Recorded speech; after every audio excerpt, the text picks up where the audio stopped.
Can you talk a little bit about dual enrollment? I've got several questions about dual enrollment. I'm not aware. So,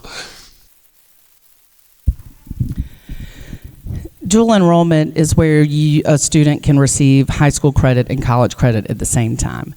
One of the reasons that it began was because of the teacher shortage, because there weren't enough teachers to cover classes that already existed, and so they came up with this idea to say, oh, we can use college professors to also teach high school to fill that niche.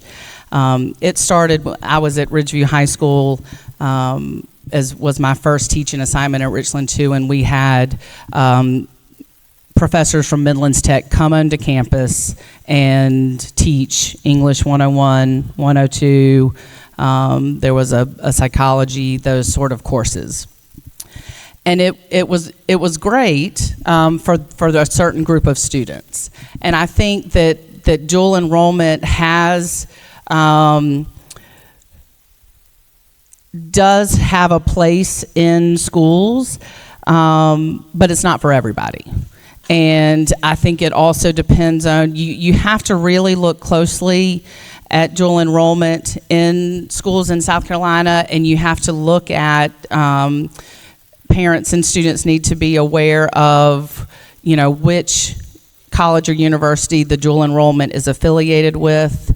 Now most of those classes are virtual or online or asynchronous, meaning the professor is no longer coming on campus in certain areas, and some places it is. So I think it's hard across the state to measure how effective it is or isn't, because it's dependent on so many variables. A lot of my students are in dual enrollment now, and the stories, because they come and sit in my classroom, and the stories I hear are both, oh, that's great, and then, oh, that's something. And also whether or not it transfers to where, or the credits are going to be accepted to where that student chooses to go to school. I know that there's been some cases where they've taken the dual enrollment, and yet the college that they want to attend does not recognize the credit. And so, again, like with anything, there's all of these layers to it. I do think that it is beneficial, or it can be beneficial in rural areas where you don't necessarily have, you've got your teacher shortage that impacts your AP and honors classes.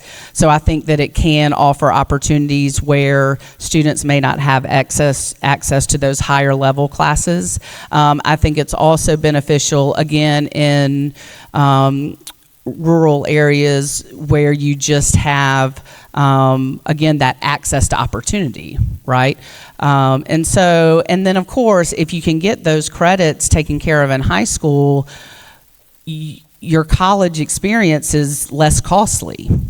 I mean, that's the big barrier with college these days, and I think Sylvia, she mentioned it earlier, is the cost of a 4-year degree is astronomical, and that is another place where the state of South Carolina has really hurt our students and our future by not reining in the cost of college degrees.